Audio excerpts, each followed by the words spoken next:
ஒவ்வொரு கோவில்லேயும் சுத்தமான மனதுடன் நல்ல நியமங்களுடன் மடப்பள்ளிகள் சிறப்பாக அமைய வேண்டும். கோவில் மண்டபம் சீரியல் லைட்டு எல்லாம் நல்லா இருக்குது. மடப்பள்ளியிலையும் நாம் சிறப்பாக கவனிக்க வேண்டும். திருப்பணிகளை செய்யும் பொழுது அதுக்கு பிரசாதம் என்பது இறைவனுக்கு படைக்கப்பட்டு அதற்குரிய முறையிலே படைக்கப்பட்டு அதற்கு உரிய முறையிலே தயார் செய்யப்பட்டு அந்த ஒரு எப்படி இந்த ஜெகநாத் புரியிலே ஒரிசா மாநிலத்திலே அந்த ரொம்பவும் நியம நிஷ்டைகளுடன் இன்றைக்கும் அந்த பிரசாதங்களை தயார் செய்கிறார்கள். அப்படி அந்த இறைவனுக்கு அந்த நைவேத்தியங்கள் அப்படி படைக்கப்பட்டு அது மக்களுக்கு அனைவருக்கும் அது திருப்தியை சுபிட்சத்தை அளிக்கக்கூடியது. அந்த இறைவனுக்கு படைக்கக்கூடிய அந்த நைவேத்தியம் நல்ல முறையிலே அதற்கும் நாம் முக்கியத்துவம் அளிக்க வேண்டும். எந்த அளவுக்கு நாம் மாலைகள் அலங்காரங்கள் அபிஷேகத்துக்கு முக்கியத்துவம் அளிக்கிறோமோ, உற்சவத்துக்கு பெற்ற மாசலைட்டு மற்றது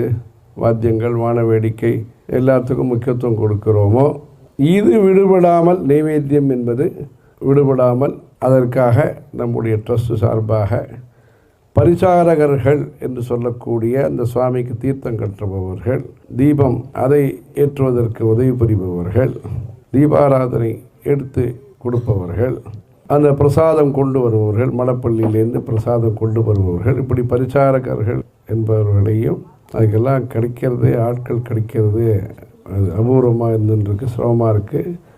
அந்த விஷயத்திலே நன்கொடையாளர்கள் மேலும் அதில் கவனம் செலுத்த வேண்டும். ஹர ஹர நம பார்வதி பதே ஹர ஹர மகாதேவ.